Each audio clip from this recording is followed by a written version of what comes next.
আমরা আহলে সুন্নাত জামাতের মানুষ মুহররম শরীফ পালন করি, শিয়ারা মুহররম পালন করি। শিয়ারা ইসলামের বাইরে গসপানের ফতোয়া তরিকাদের ফতোয়া, ওরা মুহররম পালন করে, কিন্তু ওদের মুহররম পালন আর সুন্নিদের মুহররম পালন আসমান জমিন তফাৎ। ওরা বুক চাপড়ায় পেটাতে পারে, বুক ছেড়ে, কিন্তু আমাদের সুন্নি আকীদায় বুক চাপড়ানো হারাম, বুক চাপড়ে মাতম করা চলবে না, হারাম। আমাদের চিশতিয়া পরিসরের যে পীর ছিলেন, যার মাজার আছে লাখনৌতে, নাম হচ্ছে হযরত জামাল আলী সাল্লাল্লাহু রাহমাতুল্লাহ আলাইহি, একবার জোরে বলে। ওনার সামনে যে শিয়াদের মৌলবি বলেছিল, আরে কাফের হলো যে হুসেন का মাতম না করে, বলছে যে হুসেনের জন্য মাতম করে না সে কাফের। জোরে বলে নাউজুবিল্লাহ। তার জবাবে আমাদের সুন্নি জামাতের পীর, চিশতিয়া তরিকার পীর হযরত জামাল আলী সাল্লাল্লাহু আলাইহি জবাবে বলেছিলেন,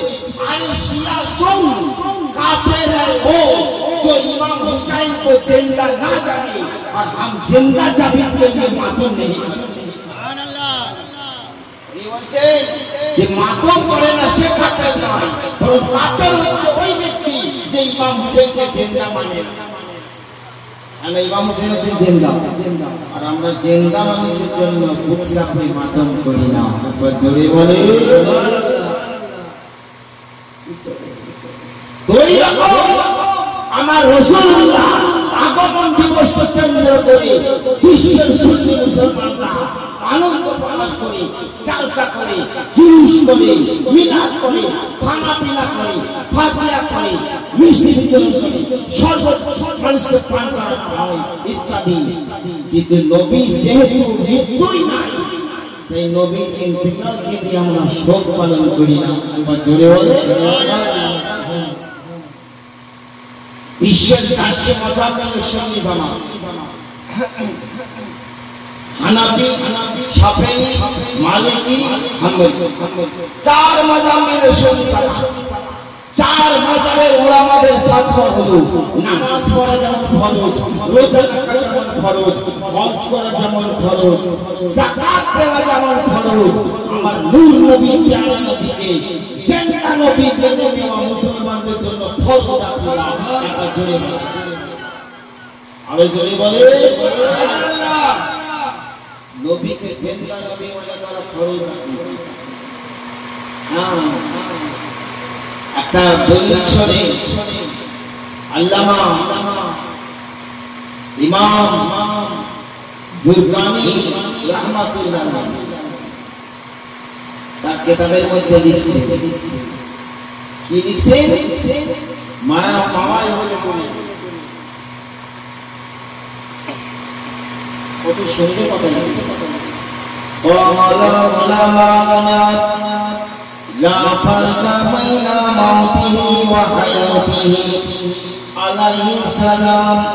في مشاهدته لأمته ومعرفته بأحوالهم ونياتهم وعزائمهم وخواطرهم ذلك جلي عنده لا خفى به।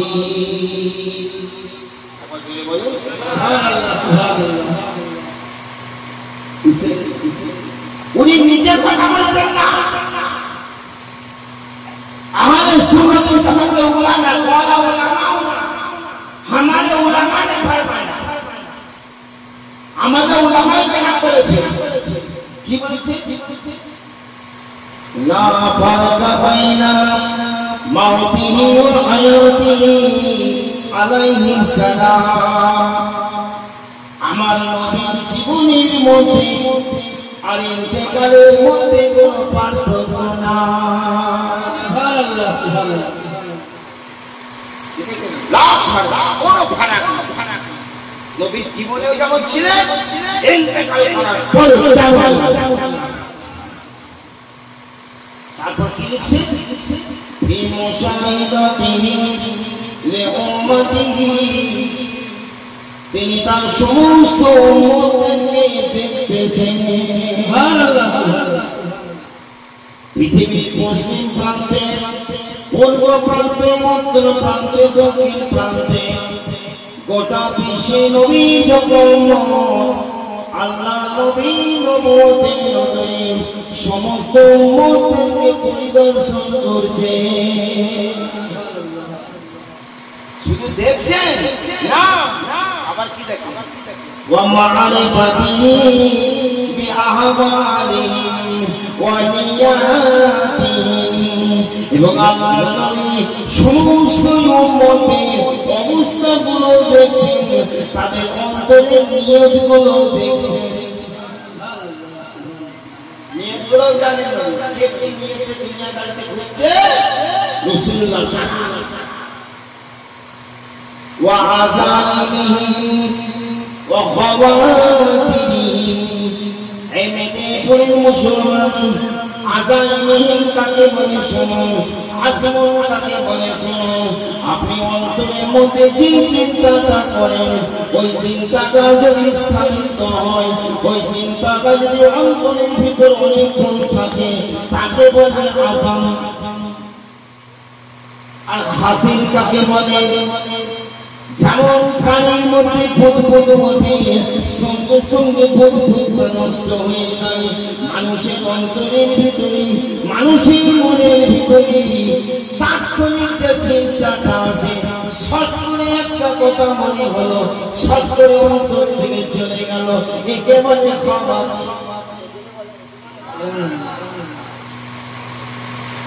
ইমাম আব্দুল বাকি জুলকানি রাহমাতুল্লাহ আলাইহি আহলে সুন্নাত ওয়াল জামাতের আকীদা পেশ করছেন। বাবা উনি বলেন ওয়া মা'রিফাতিহি বিআওয়ালিহি ওয়া নিয়াতিহিম, আল্লাহর নবী সমস্ত উম্মতের অবস্থাগুলো জানছেন এবং তাদের নিয়তগুলো জানছেন, এবং তাদের যে অন্তরে স্থায়িত্ব যে চিন্তা,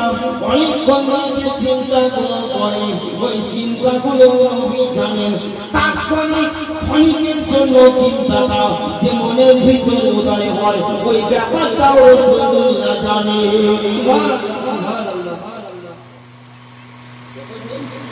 সুন্নিদের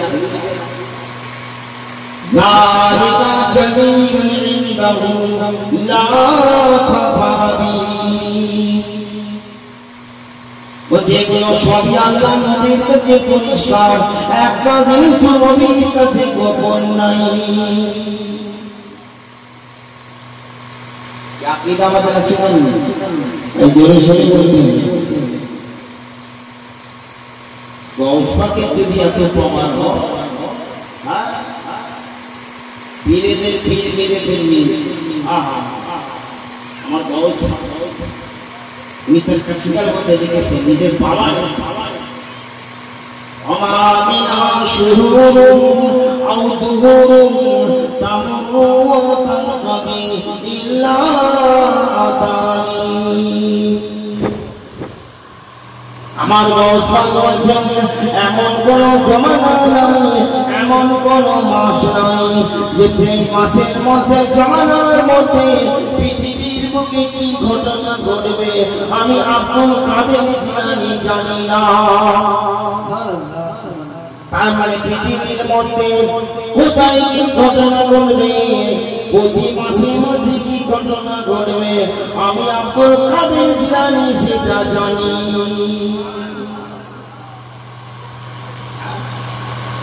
আমার হিন্দুরা চিশতিয়ার বাদশা, চিশতিয়ার সম্রাট, হিন্দের খাজা গরিবের নামাজ হুজুর বাবা মঈনুদ্দিন চিশতি আজমিরি রাহমাতুল্লাহ আলাইহি তার দিওয়ানের মধ্যে লিখেছেন। বাবা সারা বিশ্বে মানুষকে চমক লাগে, আমার খাজা গরিব নামাজ ঘোষণা করেছেন যে আমি যখন মারিফতের দরজা অতিক্রম করলাম, আমার আল্লাহ রাব্বুল আলামিন আমাকে একটা স্পেশাল পাওয়ার দিলেন, আমাকে একটা স্পেশাল ক্ষমতা দিলেন। আমি আল্লাহর দেওয়া ক্ষমতায় দুটো আগুনের ভিতরে আল্লাহর তামাম সৃষ্টি জগৎকে দেখতে পাই। আল্লাহ সুবহানাল্লাহ। চিন্তা করেছেন? হাজার টাকা যদি পাওয়ার হয় নবী মুস্তাফা টাকা পাওয়া গস পাকের যদি পাওয়ার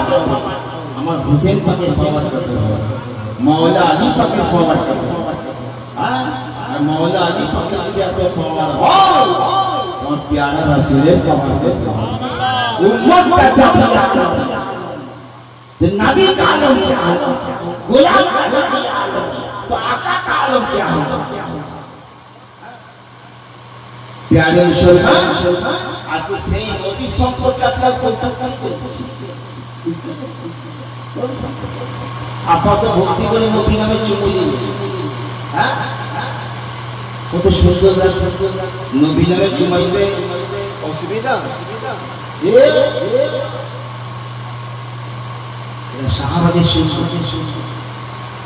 আমি মাওলানা বেশি চিন্তি বলছি আমি কিভাবে হাদিস বিশ্লেষণ করি দেখেছি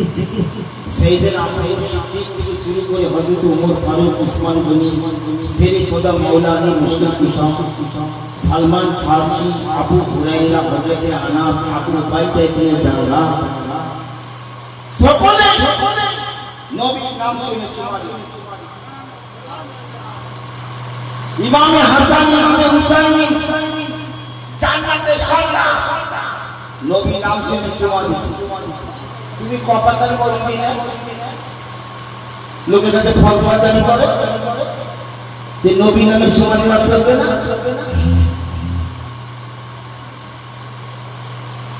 قال رسول الله صلى الله عليه وسلم من سمع اسمي وتقبل إبهامه وأطوى عينيه وجبت له شفاعتي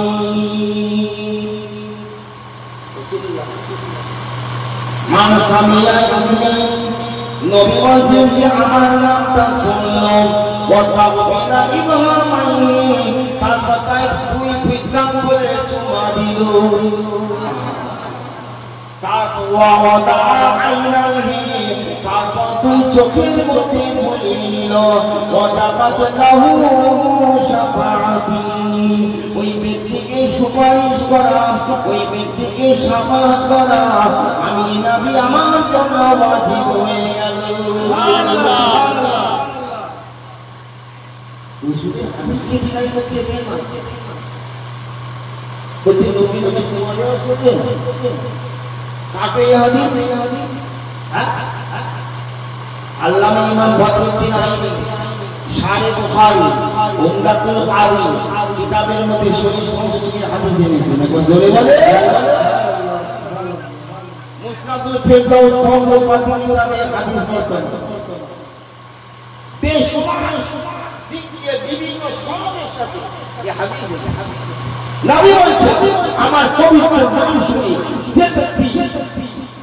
জুমা দেবে বিকাঙ্গলে জুমা দিয়ে নিজের চোখে ভরিয়ে নেবে আমি নবী তার জন্য সুপারিশ করবই করব ওয়াজিব হয়ে যাওয়া মানে কি সুপারিশ অবশ্যই দেখেছেন এর নবী পিতা মাতাদের থেকে শুনেছে এমনি করে মারা মারা আল্লাহর নবী হযরত মুসা কালিমুল্লাহ ওনার জামানাতে একটা বিখ্যাত পাপী লোক ছিল বাবা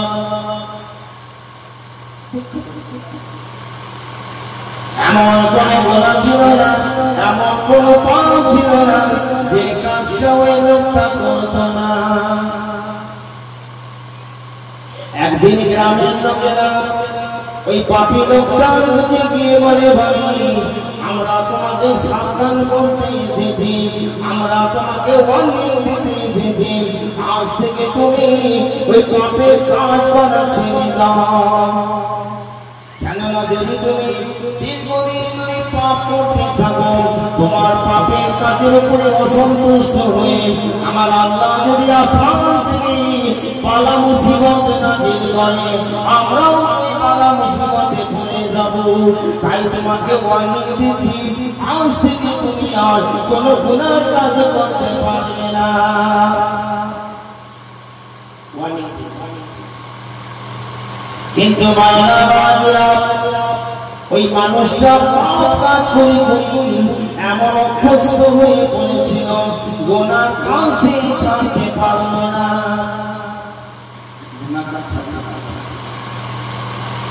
অবশেষে বাধ্য হয়ে গ্রামের লোকেরা তাকে নিয়ে টেনে হিঁচড়ে গ্রাম থেকে বার করে দিল।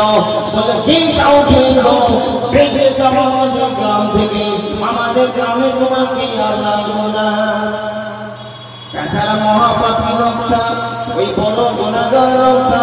গ্রাম থেকে বিতাড়িত হয়ে পাশের গ্রামে গিয়ে আশ্রয় নিয়েছে। পাশের গ্রামের লোকেরা বলে, ওগো তুমি কি সেই ব্যক্তি নাকি যাকে গ্রামের লোকেরা তাড়িয়ে দিয়েছে? বলে হ্যাঁ। বলে না না না, আমাদের গ্রামেও তোমার ঠাঁই হবে না, বেরিয়ে যাও বেরিয়ে যাও, আমাদের গ্রামকে তুমি খারাপ করতে গেছো, বারবার গুনাহ কাজ করে আমাদের গ্রামকে তুমি খারাপ করো না। ওই গ্রামের কি করবে যেখানে জঙ্গলে জঙ্গলে তাড়িয়ে দেবেন, জঙ্গলে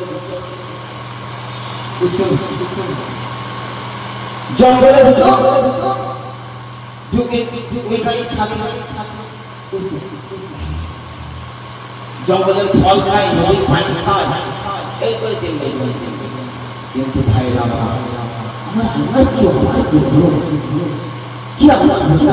আল্লাহর মাঝে হঠাৎ এই গুনাহগার লোকটা হার্ট অ্যাটাক করে জঙ্গলের ভিতরে মারা গেল। আমার রাস্তার পাশে, গ্রামের পাশে রাস্তার পাশে এখন ওই জঙ্গলে ধারে রাস্তা ধারে তার লাশটা বের করতে হবে। সকালবেলায় পথের পথিরা রাস্তা চলতে দেখতে পাই যে জমানার বিখ্যাত পাখি লোকটা, ওয়ার্ল্ড ফেমাস পাখি লোকটা, জগৎ বিখ্যাত পাখি লোকটা জঙ্গলের ভিতরে মরে পড়ে আছে। সারা গ্রামের মধ্যে প্রচার হয়ে গেল, সারা গ্রামের মধ্যে হলিয়া হয়ে গেল। গ্রামের লোকেরা বসে বসে মিটিং করতে লাগলো, বলে জগৎ বিখ্যাত পাপের লোকটা তো মারা গেছে, এখন এই লাশটাকে কি করা হবে বলো।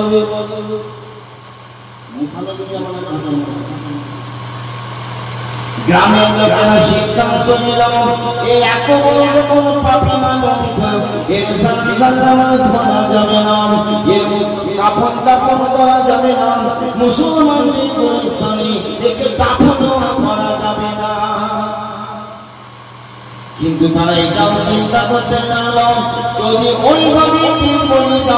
মৃত লাশটা যদি রাস্তার কাছে পড়ে থাকে, পচে যাবে, দুর্গন্ধ বের হবে, ওই দুর্গন্ধ বের হয়ে সারা গ্রামে দুর্গন্ধ ছড়িয়ে পড়বে, কত জীবাণু কত ভাইরাস চতুর্দিকে ছড়িয়ে পড়বে, মানুষের রোগ বালাই হবে, মানুষরা বিমারে পড়ে যাবে। তাই ওইভাবে লাশটাকে ওইভাবে ফেলে রাখা যাবে না। কি করতে হবে? শেষ পর্যন্ত সিদ্ধান্ত নিল, কুকুর বিড়াল মরে গেলে যেইভাবে মাটি করে মাটি চাপা দিয়ে দেওয়া হয়, ঠিক সেইভাবে মাটি করে ওই ব্যক্তির লাশটা দুমড়ে দামড়ে মুছড়ে মাটির নিচে তারা পুঁতে দিল। পাপী লোকটা এইভাবে সরকার এদিকে আমার আল্লাহ পাক রব্বুল আলামিন মুসা কালিমুল্লাহকে ডেকে বলে, এই নবী মুসা কালিমুল্লাহ, ওই গ্রামের মানুষেরা যে পাপী লোকটাকে মাটির মধ্যে ওইভাবে পুঁতে দিয়েছে, তুমি জঙ্গলের মধ্যে চলে যাও, মাটি ঘুরে ঘুরে ঘুরে ঘুরে ওই ব্যক্তির লাশটাকে তুমি টেনে বাহির করো, উত্তম রূপে গোসল করিয়ে দাও, পাটার থেকে কাপড় কিনে তাকে কাফন করিয়ে দাও, আর জানাজা নামাজ আদায় করে মুসলমানদের গোরস্থানে স্থাপন করে দাও। কেননা নবী মুসা গো, আমি আল্লাহ রাব্বুল আলামিন ওই ব্যক্তির জন্য জান্নাতের দরজা খুলে রেখেছি। আল্লাহ সরে চলে বলেন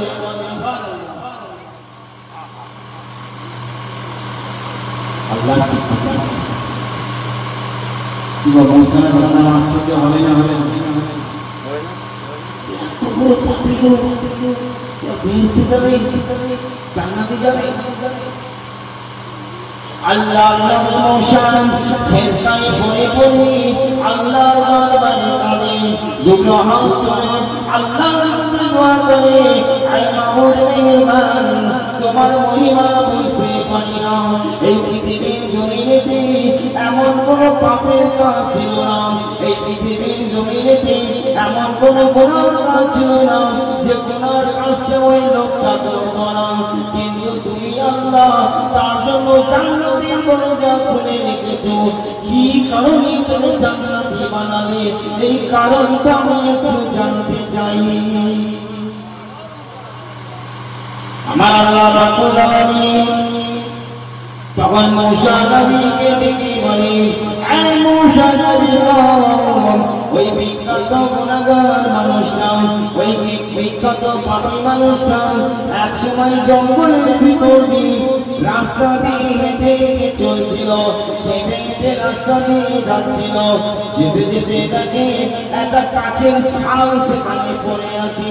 আর সেই গাছের ছালের মধ্যে লেখা আছে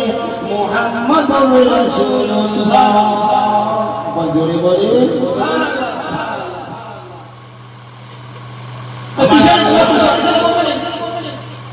আমার আল্লাহর নামের চারটি অক্ষর, আমার নবীর নামের চারটি অক্ষর বাবা,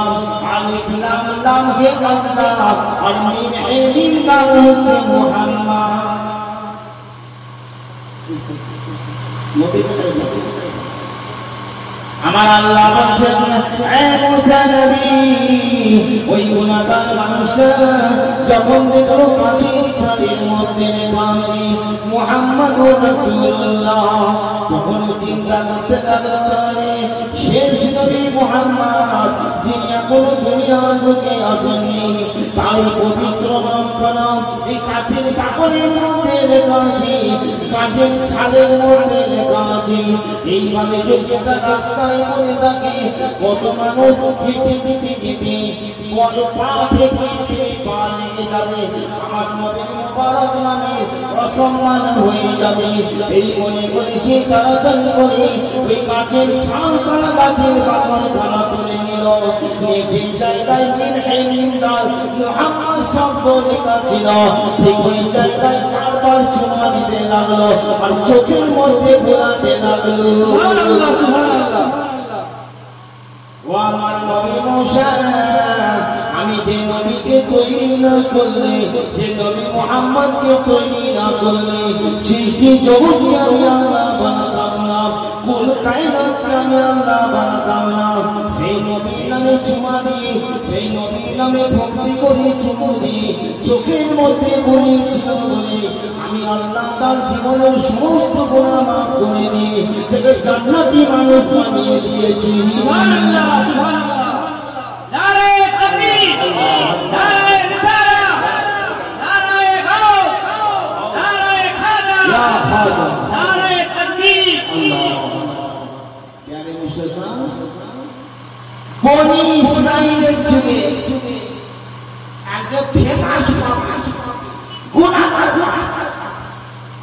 সে যদি আমার নবীর নামে সুন্নতি জান্নাতি হতে পারে, যারা আমার মুহাম্মদ রাসূলুল্লাহর উম্মত, এরা নবীর নামে সুন্নতের নবীর সুপারিশ পাবে কি পাবে না বাবা? আসলে ওয়াহাবিরা সহজে কোরআন হাদিস মানে, এরা নবী সুন্নতের দিকে কথা বলে। আমাদের সবচেয়ে চুমুক বাচ্চাদের চুমুক, আগে করে খাই কোরআন শরীফের চুমুক, কাবা শরীফের চুমুক, হাজরা শরীফের চুমুক, খাই কি নাই না? তো নবীর নামে চুমুক দেওয়া যায়। চলবে অবশ্যই তারা পৃথিবী আর সুন্নাত জান্নাতে। আমি চিচুলার সমস্ত ইমানদার মানুষদেরকে উদাত্ত আহ্বান জানাচ্ছি, যারা আজকে চেষ্টা করে মেহনত করে আজকে নবীকে চর্চা কায়েম করেছে, নবীর মুহাব্বত আল্লাহ তোমাদের অন্তরে ঢেলে দেবে। বললাম যার অন্তরে নবীর ভালোবাসা না, যার অন্তরে নবীর প্রেম না, তার নামাজের কোনো, তার রোজা তার হজ করা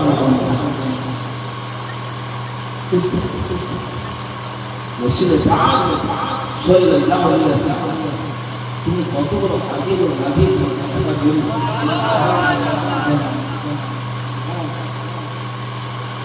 আল্লামা হুজুর সুফিয়ান সৌরি বিভিন্ন কিতাবে আছে, এমনকি ফাজাইলে আমাল কিতাবে ফাজাইলে দরুদ দেওবন্দের মওলানা জাকারিয়া সাহেব কওল বাতিল কিতাবে হাওয়ালা এই ঘটনা হুজুর সুফিয়ান সৌরি বিশ্ব খাজা হাসান মারাবিয়া সুফিয়ান বড় মুহাদ্দিস, প্রত্যেকটা হাদিসের কিতাবে সুফিয়ান সৌরি নাম বুখারী থেকে মুসলিম থেকে তিরমিজি থেকে সব আমরা পড়েছি। হযরত খাজা সুফিয়ান সৌরি উনি আবার হজ করতে কাবা শরীফ তো আবার যাবেন, আবার টুকটুক করে বললো হযরত বুঝা যিনি চেঁচিয়ে ওয়াজ করতে যাওয়া তো সুফিয়ান সৌরি কাবা শরীফ তওয়াফ সব হাজিরা তওয়াফ করছে। হঠাৎ উনি দেখছেন একটা জওয়ান ছেলে, যুবক সেও কাবা তওয়াফ কিন্তু কাবা শরীফ তওয়াফ করা ধরন কেমন এই তো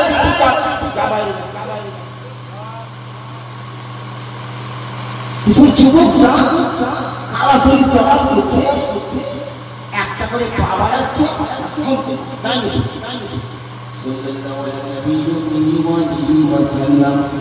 আবার একটা পা বাড়াচ্ছে, সাল্লাল্লাহু আলাইহি ওয়াসাল্লাম আজকে পড়েন সাল্লাল্লাহু আলাইহি ওয়াসাল্লাম। একটা করে পা বাড়াচ্ছে আর ওই আচ্ছা সুফিয়ান সৌরি অনেক মন্দিরে লোক করছে, যুবক ছেলে সবাই তালবিয়া দিচ্ছে, তকবীর দিচ্ছে, মানে দর করছে, একটা পা বাড়াচ্ছে আবার ভাঙে যাচ্ছে, দরুদ পড়ছে, দরুদ বলার না চুপি দিবে সাল্লাল্লাহু আলাইহি ওয়াসাল্লাম এইভাবে আওয়াজ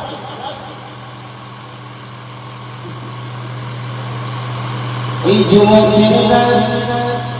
কাবা শরীফ তওয়াফ করা শেষ হলো বাবা, আল্লাহর হযরত খাজা সুফিয়ান সৌরি তার কাছে গেলেন, গিয়ে বাজাও বাবা যুবক ছেলে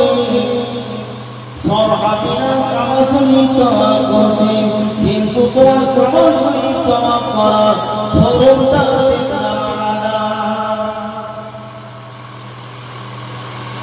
তুমি একবার করে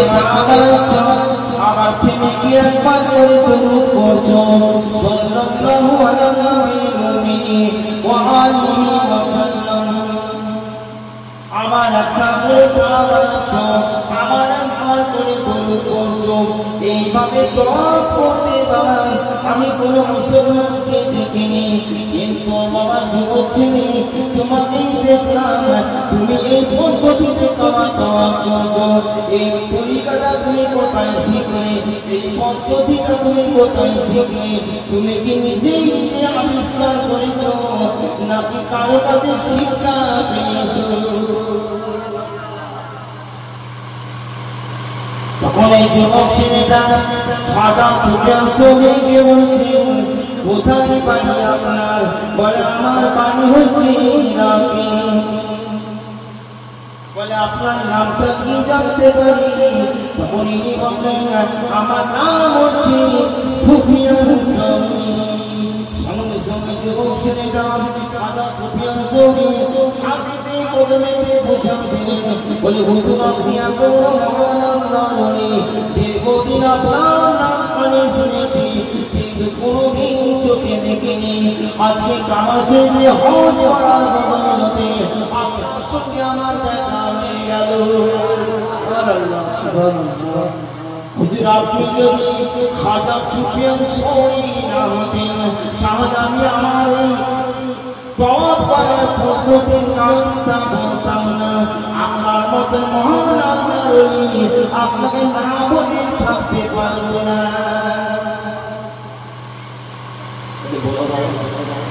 কে তোমাকে এই পদ্ধতির ব্যবহার করছে? তখন এই যুবক ছেলেটা বলে, ওগো আল্লাহর ওলি, আমি বছর দুয়েক আগে আমার আব্বা জানকে নিয়ে হজ করতে এসেছিলাম। হজের কাজ সমাধান করে আমি আর আমার আব্বা মদিনা শরীফে গিয়ে রাসূলুল্লাহর মাজার জিয়ারত করলাম। বাপ বেটা হজের কাজ সেরে দিয়ে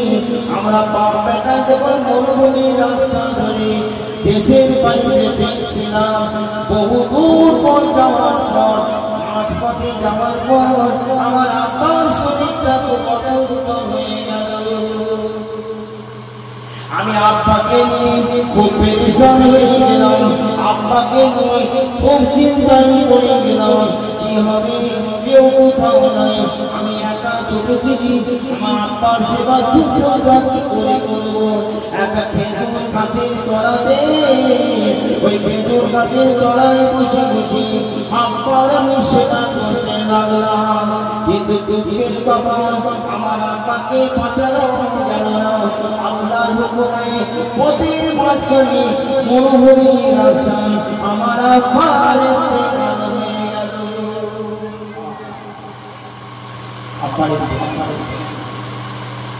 আমি কান্নাকাটি করতে লাগলাম,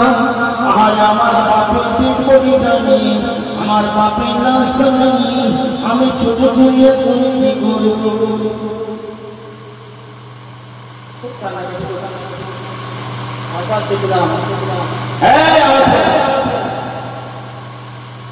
হঠাৎ দেখলাম আমার আব্বা পেটটা ফুলে মারা যাওয়ার পর বাপের পেটটা ফুলে, আর বাপের ভরসা কালো হয়ে গেল।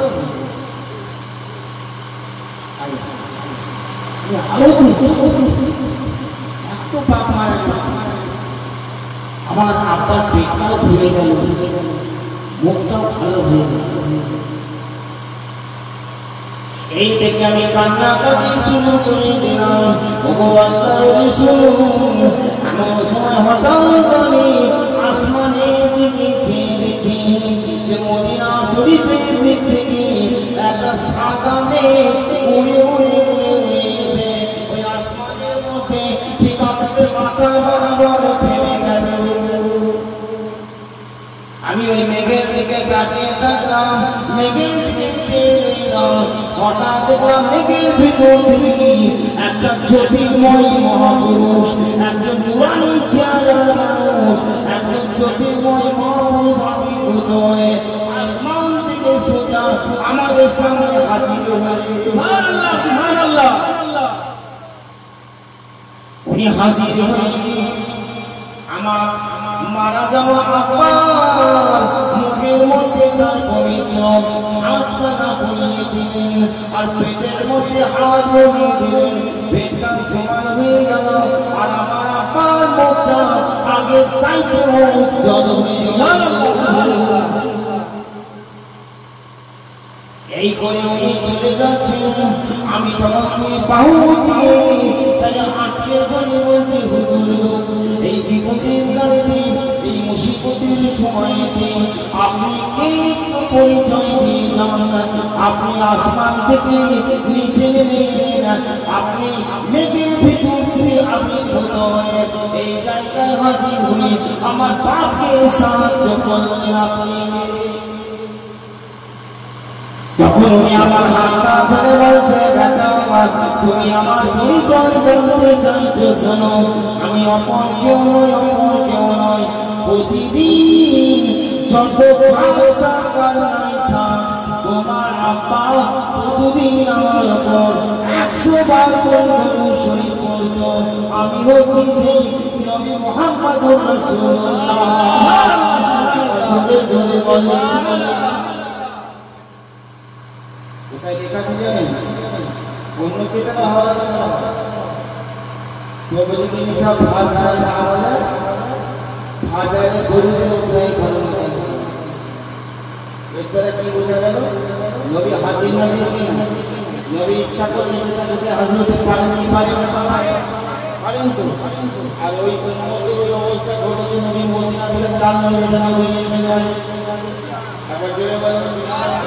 নবী গায়ের খবর জানেন বলে খবর পেলেন যে নবী শামসুদ্দৌলা নবী কাদের তোজা সাদি সূর্য যদি কিরণ পাই তোমাহতি তুমি আওয়ালিনো জগতে তুমি মানো তাও গহি কায়ে কিছু নূরের কিরণ ওগো শামসুদ্দৌলা জোরে বলেন নবী শামসুদ্দৌলা নবী কাদের তোজা চাঁদ সূর্য যে কিরণ পাই তোমাহতি তুমি আওয়ালে নূর জগতে নূরে মামুর তাও গহি কায়ে কিছু সে নূরের কিরণ ওগো শামসুদ্দৌলা হাজির নাজির নামি তোমার নূর যে হাজির বিপদ চোরে দেখেন সব দরবে সে ফজি বজরে বলেন যারা আল্লাহর ওলি তারা দেখতে হাজির নাজির নামি তোমার নূর যে হাজির চোরে দেখেন সুন্দর বেশি তোমার আশিকি গানে নদীর কলতানে পাখির গানে শোনে সদাই তোমার সদন ও শামসুদ্দৌলা একবার জুড়ে বলে বিকলতা পাতা পাথর কাকুর ছবি বিকলতা পাতা পাথর কাকুর ছবি তোমার নামেরই কলেমা যে পড়ে নবী একবার জোরে বলেন আল্লাহ বলেন ইয়া রাসূলুল্লাহ লাব্বাইক ইয়া রাসূলুল্লাহ সকলে বলেন লাব্বাইক ইয়া রাসূলুল্লাহ মান নবী তরফে বলুন আমিন আমিন বিকলতা পাতা পাথর কাকুর ছবি তোমার নামেরই কলেমা যে পড়ে নবী তোমার আকর্ষণে দেখিনি আসমানে তোমার আকর্ষণে দেখিনি আসমানে চাঁদ সূর্য ঘুরে করে উজ্জ্বল ভুবন ওগো শামসুদ্দৌলা আবার জোরে বলে सुनने से गायब जानने वाला नबी कमली वाला तुम्हें जानो गो तेरे मोरे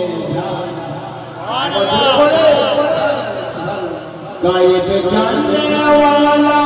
नबी कमली वाला तुम्ही जानो बोलो तेरे मोरे जाना तुम्हार इश्के मौजे भूलते पारी आज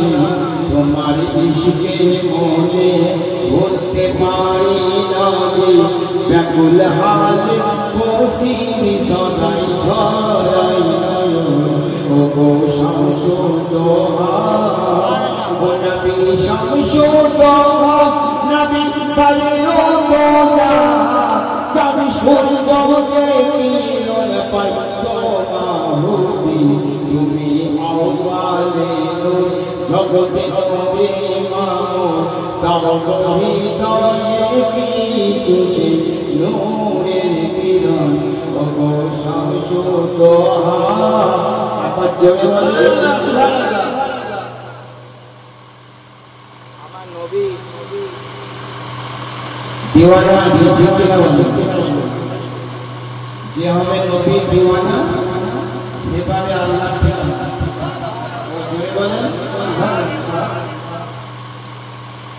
যে দেবে নবীকে বাদ না জেল দেবে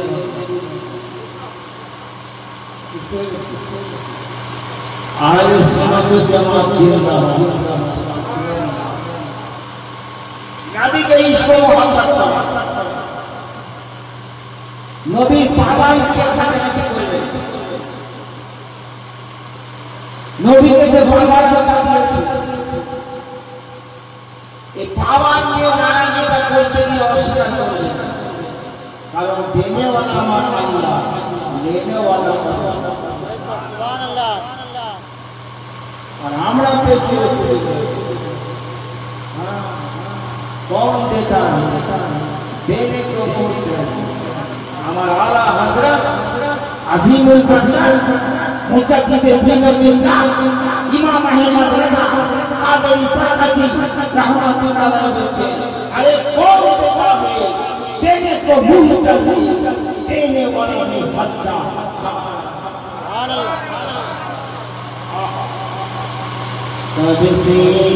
आला हमारा नबी सबसे आला हमारा नबी सबसे बाला हमारा नबी सबसे आला खल से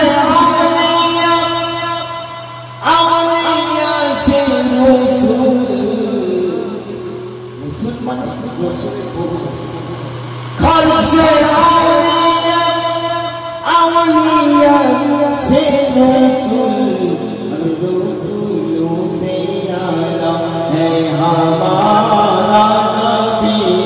रसूलों से आला है हमारा नबी सबसे आला हमारा नबी सबसे आला हमारा नबी পৃথিবীতে একটাই না যে নামের ভিতরে এত মধু যে নামের ভিতরে এত মিঠাস যে নামের ভিতরে এত জাদু যে নামের ভিতরে এত আকর্ষণ সেটা হচ্ছে মুহাম্মদ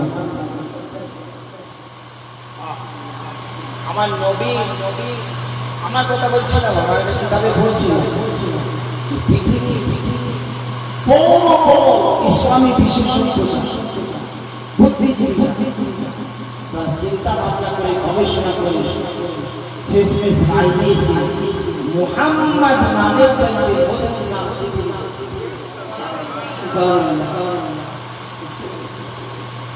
মুহাম্মদ নামের চাইতে কবি বলেছে মোহাম্মদী নাম জপেছি বলে বলি তুই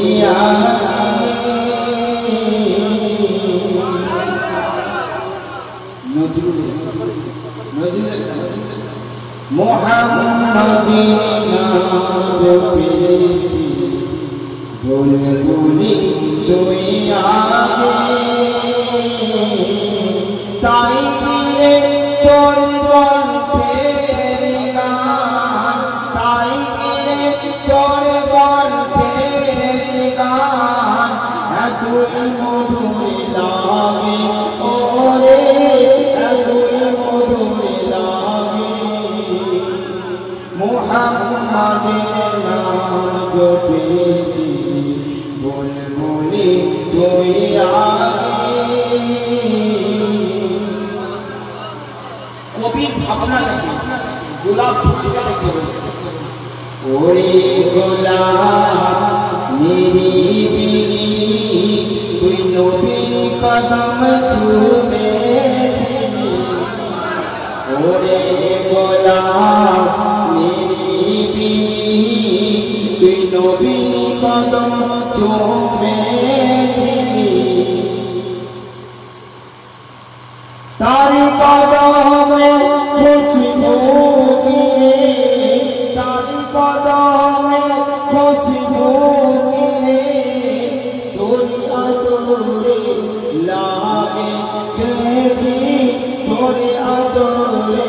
লাগে মুহাম্মাদের নাম জপেছি বুলবুলি তুই আগে।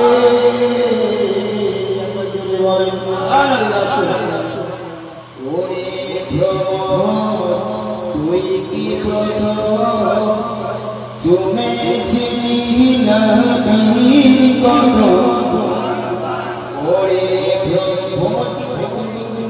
বাগানে ঘুরে কবি বলছে ওরে তুই কি প্রথম জমেছিলি নবীর কদম কোনে কোনে সেই খুশি কোনে কোনে সেই খুশি জানা সে চল বাগে চলে জানা সে চল বাগে মুহাম্মাদের নাম জপেছি বুলবুলি তুই আগে। জোরে বলুন নবী নামে এত মিঠাস নবী নামে এত মধু আল্লাহ নবী দয়া করে ইসলাম প্রচার করতে লাগলেন যে নবীর নূরানি চেহারা দেখে মানুষের ভক্তি চালাচ্ছে না কিন্তু কাফেরদের ফাটা কপাল আর কপাল পোড়া এরা কি আর নবী চিনবে বা হ্যাঁ এরা নবী চিনতে পারবে না। আবু জেহেল আবু লাহাব উতবা ওলীদ সাইবা নবীর বিরুদ্ধে কোমর বেঁধে আঘাত করতে ইসলাম প্রচার করতে দেব না ইসলাম প্রচার করতে কিন্তু এত বিরোধিতা করার পরে নবীকে দমিয়ে রাখতে পারল না। দিনের পর দিন নবীর ভক্ত বেড়েই চলেছে তো বেড়েই চলেছে। ইয়ামানের বাদশা তৎকালীন ইয়ামানের বাদশার নাম হচ্ছেন হাবিব ইয়ামানি খুব প্রভাবশালী বাদশা খ্রিস্টান হাবিব মানে কি খ্রিস্টান নাসার আবু জেহেল দেখো আমার দ্বারা আর হলো না মুহাম্মদকে মানে বিরত রাখা আমার ক্ষমতায় আর করলো না রাজ ক্ষমতা সে হাবি এবং ইয়ামানকে চিঠি লিখেছে আপনি মক্কায় আসুন দলবল নিয়ে মক্কায় চলে আসে মুহাম্মদ নামে একটা মানুষ রয়েছে সে নবী দাবি করছে সেই সঙ্গে এটাও বলছে ইহুদি ধর্ম খ্রিস্টান ধর্ম ব্যান্ড হয়ে গেছে বাজেয়াপ্ত হয়ে গেছে একমাত্র ইসলাম ছাড়া আল্লাহ তাআলা কোনো কিছু কবুল হবে কোরআন তাই তো ومن يبتغي غير الإسلام دينا فلن يقبل منه الله رب العالمين কোরআনুল কারীমের মধ্যে ঘোষণা করেন দিন ইসলাম ব্যতীত অন্য কোনো পথ কেউ যদি আমার কাছে পৌঁছাতে চায় কিছুতেই সেটা কবুল করা হবে না।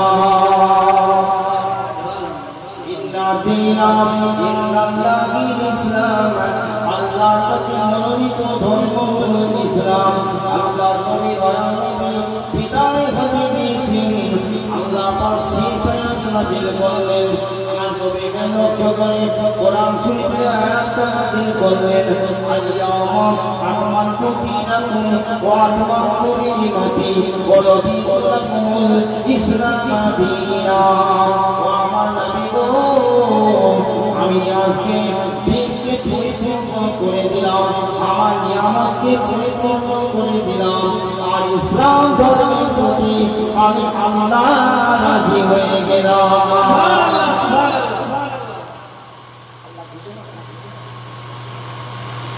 তাই আবু জেহেল রাজক্ষমতার সাহায্য নিতে গেল, বাদশা ক্ষমতার সাহায্য নিতে গেল। হাবিবে আমাকে চিঠি দিল, ওহে আমাদের বাদশা, আমাদের মক্কার বুকে মুহাম্মদ নামে একটা লোক বেরিয়েছে, সে নিজেকে নবী দাবি করছে, আমাদের তিন ধর্মকে ঠাকুর পুজো, ভূত পুজো, চাঁদ পুজো, সূর্য পুজো সবকে বাতিল শেষ করেছে। সেই সঙ্গে ঘোষণা করেছে ইহুদি ধর্ম, খ্রিস্টান ধর্ম বাজেয়াপ্ত হয়ে গেছে, ব্যান্ড হয়ে গেছে। পথে আপনার ধর্মের পথে মুহাম্মদ হস্তক্ষেপ করেছে। অনতি বিলম্বে যদি আপনি রাজ ক্ষমতা প্রয়োগ করে মুহাম্মদের বিরুদ্ধে যদি ব্যবস্থা নেন, তাহলে আপনার ধর্মের ক্ষতি হয়ে যাবে।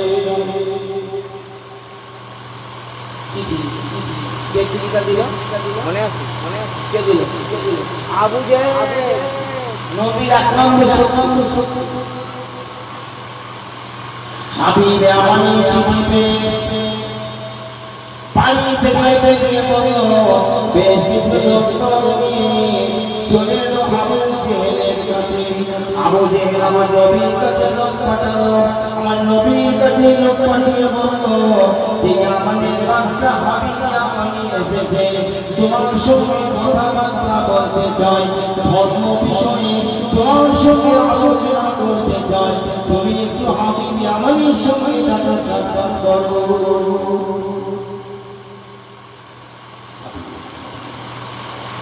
হাবিবে আমানির জন্য চেয়ার রেখেছে,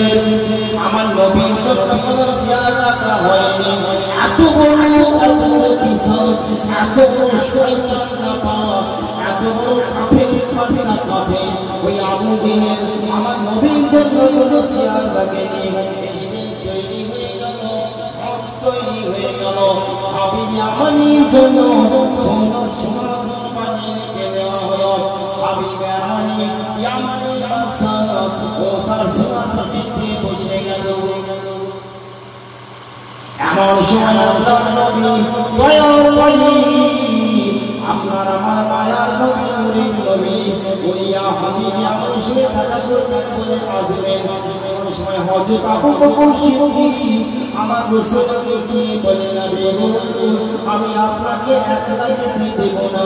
না জানি কাফেরের বাচ্চারা আপনার কি ক্ষয়ক্ষতি করে দেয় নাকি, আমি কিন্তু আপনার সঙ্গে যাব। আমার আল্লাহর নবী হযরত আবু বকর সিদ্দিক সঙ্গে করে নিয়ে ওই মঞ্চের কাছে হাজির হলেন। নবীর গায়ে একটা সুন্দর কম্বল শরীর ঝুলানো ছিল, তিন হাতের উপরে ছোট কম্বল শরীর ঝুলানো ছিল। নবী যখন আসছেন, নবীকে কোনদিন হাবিবে আমানি দেখেনি, ওই ইয়ামানের বাদশা রাসূলকে কোনদিন দেখেনি। আহারে আমার নবীজির উজ্জ্বল চেহারা দেখে, নবীজির নূরানি চেহারা দেখে, নবীজির জ্যোতির্ময় চেহারা দেখে হাবিবে আমানি পাগল হয়ে গেছে, অটোমেটিক পাগল হয়ে গেছে। ওই হাবিবে আমানি নিজের সিংহাসন ছেড়ে দিয়ে আমার রাসূলকে বসিয়ে আবু জেহেলের জন্য করবে না, করবে এই বাদশা এসে মোকাবেলা করবে, ফাঁসি চেয়ার ছেড়ে যাচ্ছে। নবী তো আমার দয়াল নবীকে সিংহাসনে বসিয়ে হাবিবে আমার দাঁড়িয়ে গেলেন আল্লাহ নবী দয়াল নবী আছেন ও গো হাবিবে আমার কি মনে করে আপনি ইয়ামান থেকে মক্কায় এসেছেন নবী নিজে গেছে কি মনে করেছে আবু জেহেল মক্কার কাফেরদের এটাগুলো সব হাজির সব সেখানে মওজুদ ভালো করে শুনুন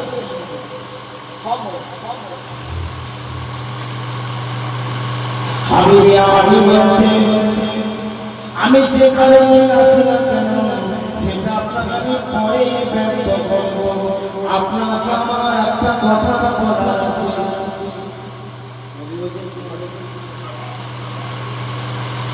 ওই আমার মনের ভিতরে কি এমন চিন্তা হচ্ছে এটা যদি বলে বলে পারি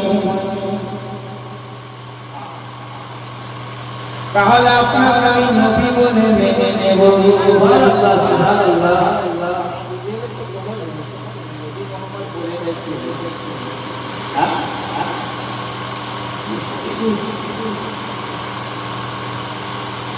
হাবিবি আমার আল্লাহ নবীর সঙ্গে আরেকটা কথা বলল আবু জেহেল সাহায্য কথা বলেছিল যে আপনি তো নবীর দাবি করছেন আপনি তো রাসূলের দাবি করছেন সত্যিকারের নবী রাসূল যদি আপনি হন আকাশে চাঁদটা প্রতিফলিত করে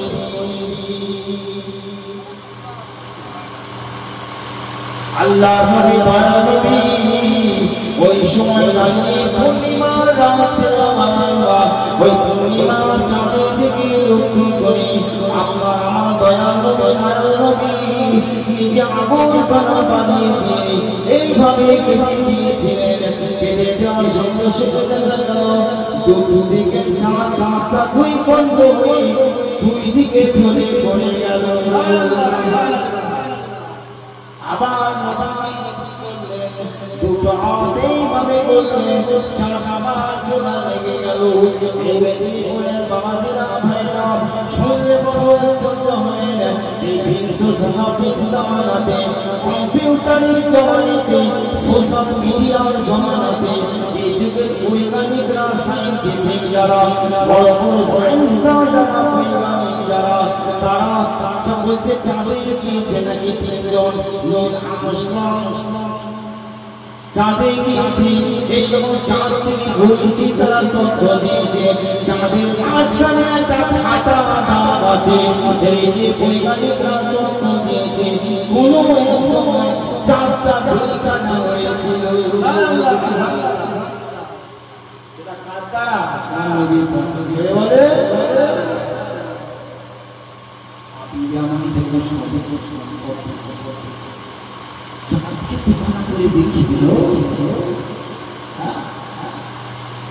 তখন হাবিব আলী বলছেন ওগো মুহাম্মদ আপনি তো একটা কাজ করে দেখিয়ে দিলেন আর একটা আমার মনের চিন্তাটা যদি বলে দিতে পারেন আপনাকে আমি নবী রাসূল বলে মেনে নেব আমার রাসূল বলেছিলেন আয় হাবিবি আমার তুমি বাড়ি থেকে বেরোনোর পর এরকম একটা চিন্তা তুমি করে যাচ্ছ তোমার মনের ভিতর থেকে এই চিন্তাটা একটু সরেনি সেটা হলো তোমার নিজের মেয়ের চিন্তা তোমার একটা স্বাভাবিক মেয়ে আছে তোমার একটা যুবতী মেয়ে আছে ওই মেয়ের পক্ষাঘাত হয়ে গেছে ওই মেয়েটার প্যারালাইসিস হয়ে গেছে কোনো ডাক্তার কবিরাজের দ্বারা তোমার মেয়েকে সুস্থ করা যায়নি সে নিজে উঠতে পারে না ওকে বসিয়ে দিতে হয় ধরে শুয়ে দিতে হয় ধরে ধরে পায়খানা পেশাব করাতে নিয়ে যেতে হয় এমনকি নিজে খাদ্য নিজে খেতে পারে না তাকে খাইয়ে দিতে হয় তবে সে খায় বড় পেয়ারে কাটনি পেটি তোমার বড় ভালোবাসার মেয়ে তোমার তাই তোমার মেয়ের কথা চিন্তা করছো আমার মেয়ে সুস্থ কেমন করে হবে এই চিন্তা তুমি মনে করছো কিনা বলো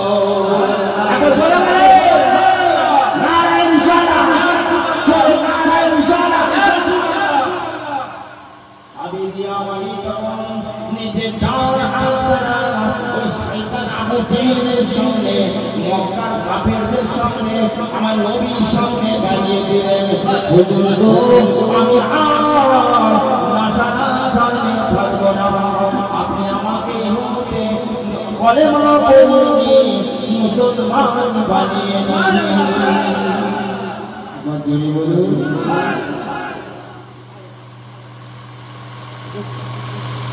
Habibie Amani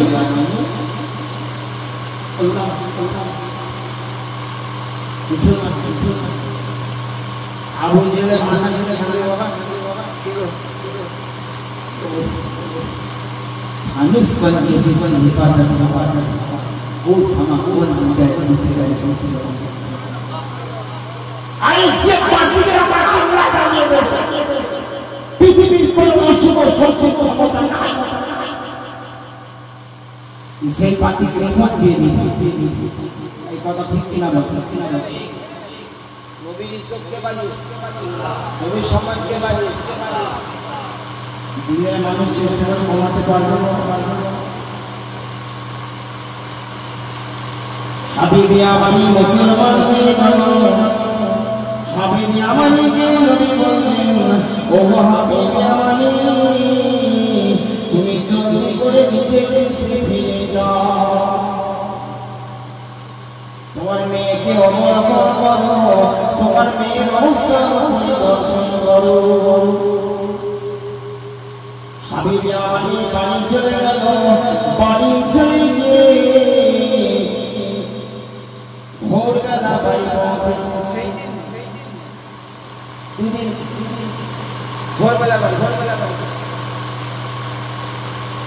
ভোরবেলা বাড়ি পৌঁছে ছোট যায়নি নাস্তর যায়নি উঠোনের পড়ে গেল বাইরে তো উঠোন নাই বুঝাতে পারছি সদর যায়নি আমি আগুনে ঢোকা হচ্ছে দরজা খুলে দাও বাড়ির লোককে ডাকছে নিজের দিদির নাম ধরে ডাকছে দরজাটা খুলে দাও আমি হাবিবি আমানি ফিরে এসেছি ও বাড়ি ঘর বাড়ি হাবিবি আমানি হচ্ছে আমাদের বাচ্চা সেটা মুসলমান সদর সঙ্গে যে যুবতী মেয়েটা উঠতে পারে না হাঁটতে পারে না গড়গড় করে এসে সদর করে নিজের আব্বাকে দেখে বলে আসসালামু আলাইকুম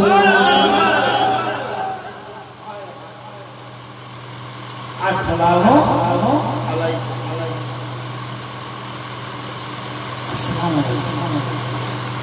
বাপ জবাব দিল ওয়া আলাইকুম আসসালাম কিন্তু বেটি আমি বলে আশ্চর্য হয়ে যাচ্ছি এই সালামে তুমি কোথায় পেলে আমি মক্কায় ওই নবী মুহাম্মদ রাসূলুল্লাহর ভক্তদের মধ্যে দেখেছি তারা একে অপরের সাথে দেখা হলে বলে আসসালামু আলাইকুম তুমি এই ভাষা কোথা থেকে শিখলে মা আর তুমি কেমন করে চলে এসে দরজা খুলে দিলে তোমাকে ধরে বসিয়ে দিতে হয় ধরে শুয়ে দিতে হয় এমনকি তোমার মুখের খাদ্যটা খাইয়ে দিতে হয় তুমি তো চলতে পারো না তুমি তো হাঁটতে পারো না কিন্তু কেমন করে এত দূর হেঁটেছে দরজা খুলে দিয়ে আমাকে সারা সাথে বলো বেটি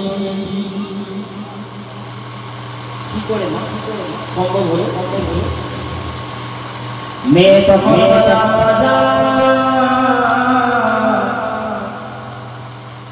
গত পরশু আমি প্রথম রাতে আমি বাড়ির পালনে শুয়েছিলাম যেমন প্রতিদিন শুয়ে থাকি হঠাৎ উপরের দিকে চেয়ে দেখি আমার বাড়ির ছাদখানা আমার চোখ থেকে ফাঁকা হয়ে গেল অটোমেটিক আমার ছাদখানা উড়ে গেল আসমানটা পূর্ণিমা আমি ঘরে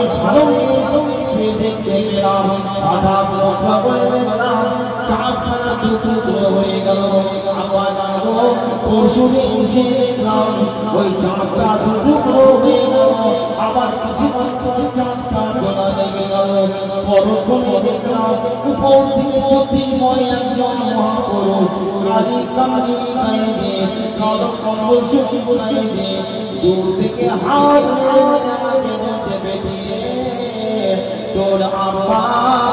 মক্কা শরীফে এসে আমার কাছে কথা বলে মুসলমান হয়ে গেছে। তুমি যদি জান্নাতে যেতে চাও, আমি সেই মক্কার নবী মুহাম্মদ বলছি মা তুমি কলমা পড়ে মুসলমান হয়ে যাও। সুবহানাল্লাহ। ওয়াপা জানো সেই নবী মুহাম্মদ যখন মক্কায় ছিলেন, অথচ সেই দিনই আমার কাছে হাজির হাজির আর বাড়িয়ে বাড়িয়ে কলমা পড়ে আমাকে মুসলমান বানিয়ে দিয়েছেন। একটা ঝরে ঝরে বলেন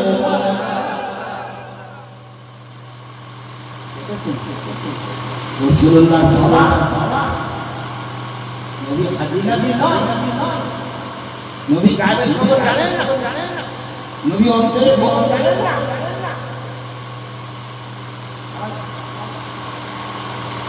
এই মেদিনীপুরে মুসলমান বুখারী শরীফের একটা হাদিস শুনুন।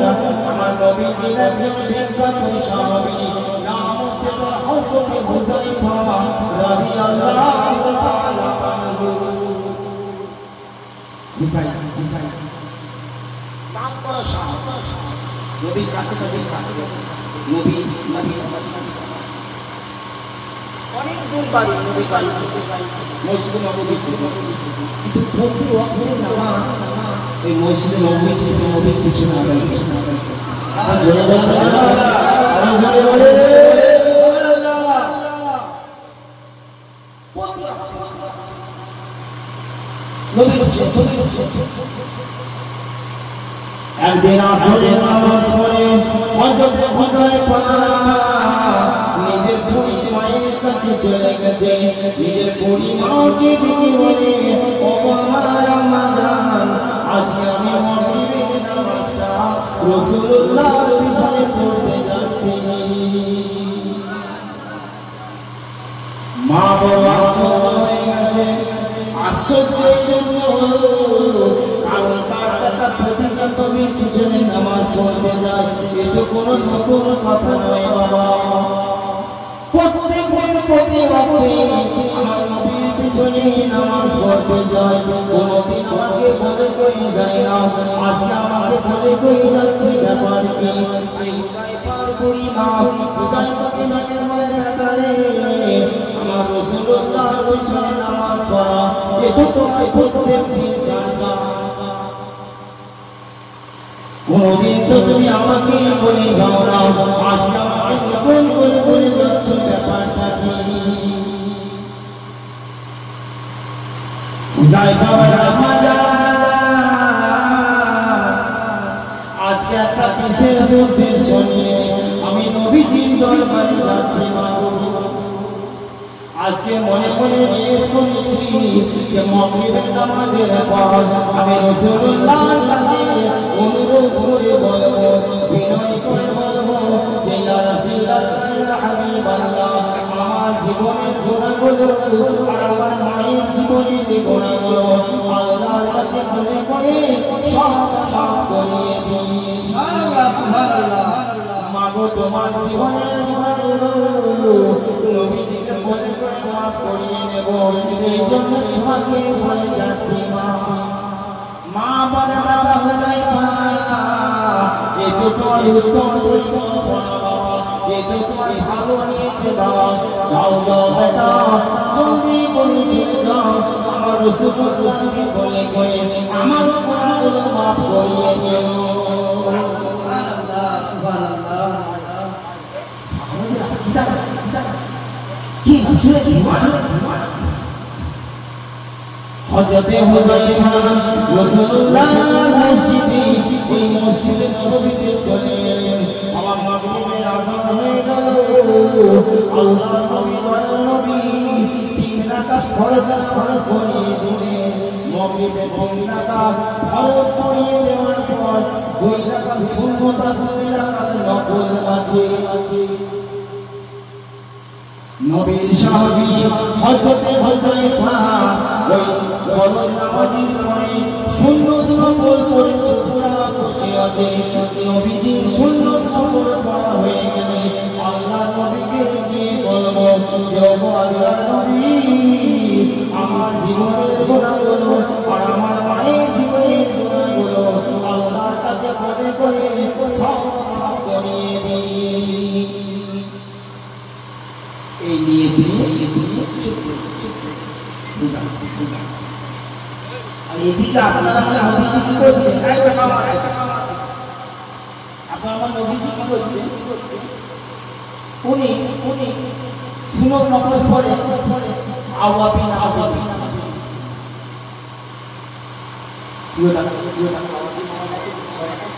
জি মগরিবে 2 রাকাত এমনি করে আমার বাবারা ভাইরা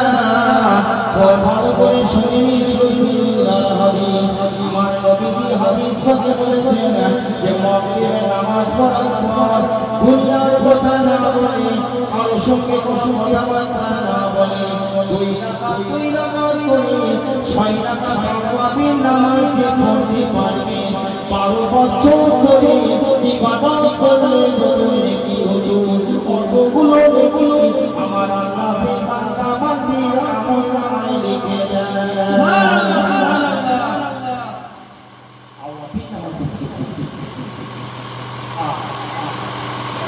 আমার রাসূলুল্লাহ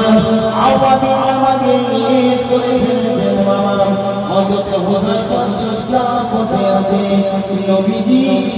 আওয়াবিন নামাজটা পড়াবেন আমার মনের কথা নবীকে বলবো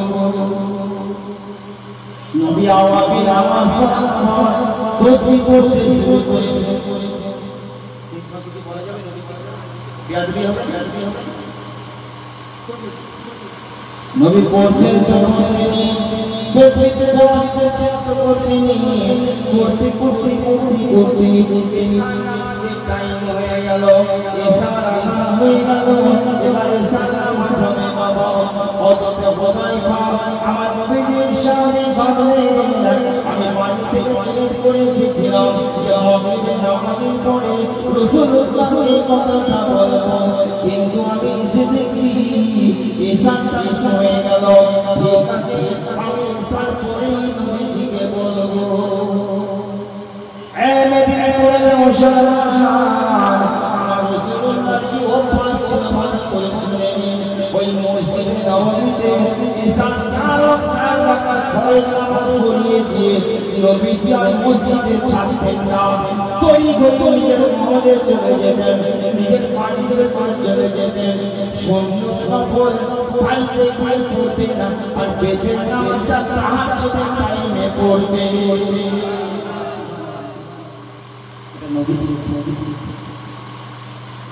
তাই আমার রাসূল হুযায়ফা তিনি চিন্তা করে বসে আছেন যে নামাজের পরে নবীজিকে কথাটা বলবো কিন্তু এদিকে রাসূলুল্লাহ 4 রাকাত ফরজ নামাজ পড়িয়ে দিয়ে মসজিদে নববী থেকে বেরিয়ে পড়েছেন নিজের পায়ে চলে যাচ্ছেন এমন সময় হযরত হুযায়ফা আমার রাসূলুল্লাহ পিছনে দৌড়াচ্ছেন নবীজি ঘরে ঢুকে যাবেন কতটা কথা চলাই কি আর মাকে কথা দিয়ে দাও আল্লাহর নবী মসজিদ থেকে বেরিয়ে যখন হুজরাতে চলেছেন হযরত হুযায়ফা নবীর পিছনে দৌড়াতে লাগলেন এমন সময় আমার দয়ার নবী মায়ার নবী থমকে দাঁড়িয়ে পড়েছেন দাঁড়িয়ে পড়ে হুযায়ফাকে মুখ ধরে বলছেন ও হুযায়ফা তোমাকে আমার তড়িঘড়ি করে অন্তর্ধান্ত হয়ে আমার পিছনে আসতে হবে না তোমার জীবনের গুনাহগুলো তোমার মায়ের জীবনের গুনাহগুলো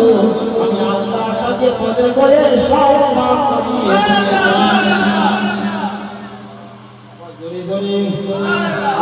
জোরে নারায়ে রিসালাত নারায়ে রিসালাত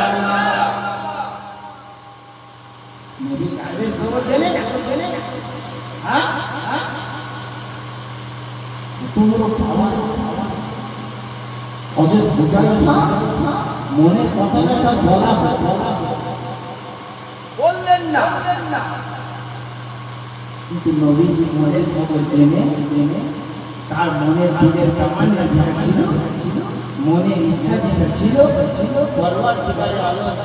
আল্লাহ পাকের দরবারে বলে করে তাদের জীবনে মাফ এ হচ্ছে না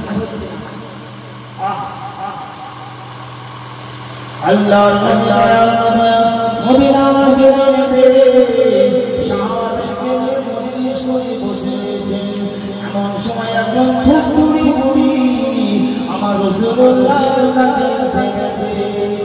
বলে নবী গো আমি একটা মনের ব্যথা নিয়ে আপনার কাছে এসেছি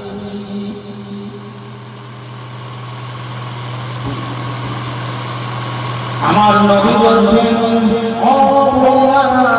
তোমার কি মনের কথা বলো বুড়িটা বলে নবী গো ইয়া রাসূলুল্লাহ আমার একটা ছেলে ছিল ওই ছেলেটা যুদ্ধের ময়দানে জিহাদের ময়দানে ইসলামের জন্য জিহাদ করতে শহীদ হয়ে গেছে মারা গেছে আমার মনে বড় কষ্ট হয় আমি কোনোদিন আমার ছেলেটাকে স্বপ্নের মধ্যে দেখতে পাই না ইয়া রাসূলুল্লাহ আপনার কাছে জানতে চেয়েছি আমার ছেলেটার কি অবস্থা একটু বলুন নবীকে বলতে তুমি অধিকার আপনি তোমার ছেলে কি অবস্থায় আছে না জানতে পারো গায়েবের খবর আল্লাহ ছাড়া কেউ জানে তাহলে কি করবে এই জীবন যখন বুঝে নিবেদন করেছি গায়েবের খবর আল্লাহ ছাড়া কেউ জানে তাহলে সুন্নি জামাতের আল্লাহ জানে আল্লাহর দেওয়া ক্ষমতা নবী নবী পরীক্ষা বললেন নবী থামো জিবরাইল ফেরেশতা আসুক জিবরাইল কে জিজ্ঞাসা করি তোমাকে বলি তাও নবী বললেন আল্লাহর নবী ওই বুড়িটাকে সামনে শুনিয়ে বলেন ও বুড়িমা শোনো তুমি তোমার ছেলের ব্যাপারে জানতে চাইছো তোমার ছেলে কি হালে আছে তোমার ছেলে কি অবস্থায় আছে শোনো এ পর্যন্ত যত মানুষ আল্লাহর রাস্তায় শহীদ হয়েছে দিন ইসলামের জন্য যত মানুষ আল্লাহর রাস্তায় শহীদ হয়েছে আল্লাহ পাক তাদের সঙ্গে কথা বলেছেন কিন্তু তোমার কি কথা বলেছেন কিন্তু তোমার ছেলে এত বড় সৌভাগ্যবান তোমার ছেলে এত বড় কামিয়াবওয়ালা তোমার ছেলে এত বড় সৌভাগ্যশালী তোমার ছেলে সুস্থ হয়ে যাওয়ার পর আমার আল্লাহ তোমার ছেলের সাথে বিনা পর্দায় কথা বলেছে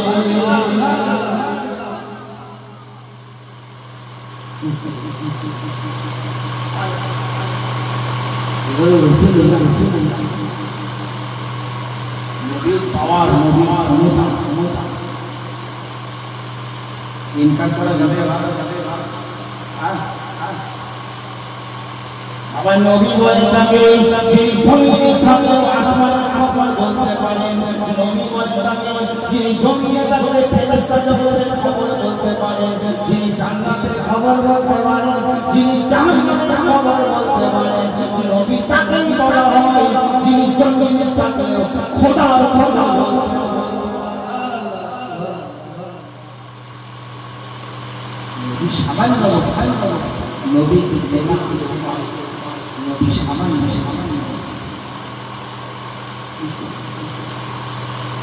কি একজন ইহুদি আমার নবীর কাছে এসেছে এসে আমার নবীকে বলে ও মুহাম্মদ ইবনে আব্দুল্লাহ আপনি যদি একটা কাজ করিয়ে দেখাতে পারেন আমি আপনার কালেমা পড়ে মুসলমান হয়ে যাব নবী বলছেন কি কাজ করতে হবে না আমাদের ইহুদি যুবকরা বলে ও মুহাম্মদ ওই দূরে দেখতে পাচ্ছেন বিশাল একটা ময়ূর মাছ খুব মোটা আপনি ওই কাজটাকে হুকুম করুন ওই কাজটাকে আপনার কাছে এসে যায় জি জি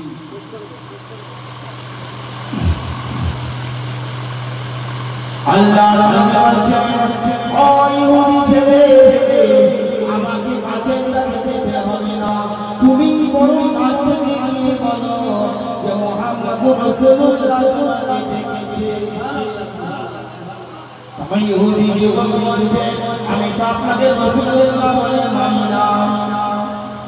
আমি কেমন করে বলবো যে মুহাম্মদ রাসূলুল্লাহ ডেকেছে আমি তো আপনাকে রাসূল বলে মানি না আমার নবী বলেন শোনো আমি একদিক দিয়ে যেমন আল্লাহর রাসূল অপর দিক দিয়ে আমি আব্দুল্লাহর বেটা তুমি এটা তো মানো আমি আব্দুল্লাহর বেটা মুহাম্মদ এই কথাতে তুমি মানো বলে না অবশ্যই মানি বলে তুমি এই কথাটাই বলো ওহে বৃদ্ধ আব্দুল্লাহর বেটা মুহাম্মদ তোমাকে দেখেছে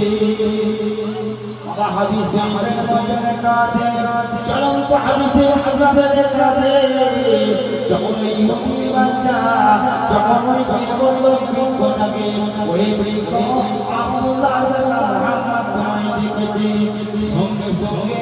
একটা রেসপন্স শুরু হয়ে গেল গাছটার মধ্যে একটা কাপড় শুরু হয়ে গেল বাবা হাদিসে এইভাবে লেখা আছে পাতাগুলো লালগুলো নিয়ে কাপড় শুরু হয়ে গেল ঝরঝর শুরু হয়ে গেল ঝরঝরানি কড়কড়ানি শুরু হয়ে গেল গাছটা ডান দিকে একবার মোচড় দিল বাম দিকে একবার মোচড় দিল একবার মোচড় দিল পিছনে একবার মোচড় দিল ভূত সমেত গাছ পাতা ছাড়া উঠে একেবারে জ্বলন্ত প্রাণীর মতো ওই গাছটা রাসূলুল্লাহ সামনে হাজির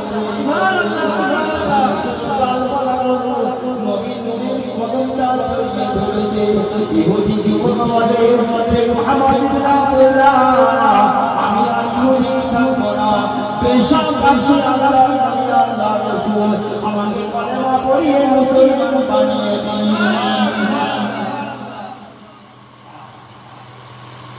নবী নবী কাজ তুমি যেখানে আচ্ছা কাজ কাজ যেমন ছিল সেখানে পতিত হয়ে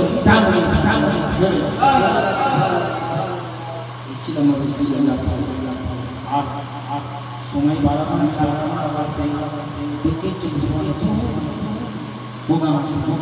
ভালো হচ্ছে